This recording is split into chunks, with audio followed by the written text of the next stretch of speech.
বন্ধুরা, আজ আমি আপনাদের ভেন্ডি দিয়ে আলু দিয়ে নিরামিষ পাতলা ঝোল করে দেখাবো।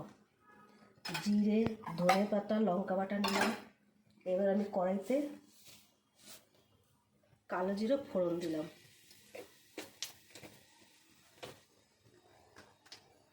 এবার আমি ভেন্ডিগুলো দিয়ে দেবো।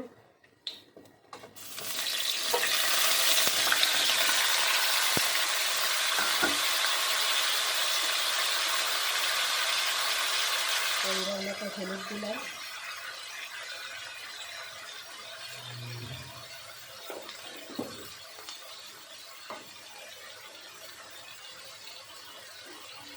নুন দিলাম,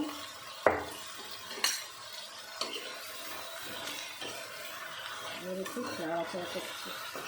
আমি লঙ্কা, জিরে, ধনে বাটাটা একটুখানি জল দিয়ে গুলে আবার দিয়ে দিলাম।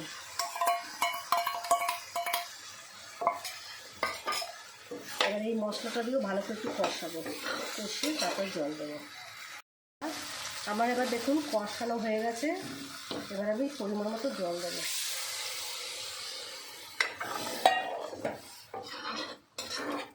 এবার একটু চিনি দেবো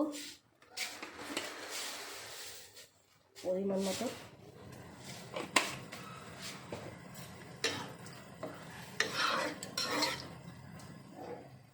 দেখুন আমার ভেন্ডির ঝোলটা হয়ে গেছে। এবার আমি গরম মশলা দিলাম।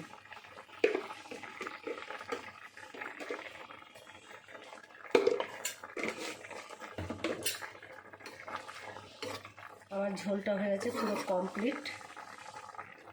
আমার ভিডিওটা দেখলে সাবস্ক্রাইব, শেয়ার, লাইক করবেন।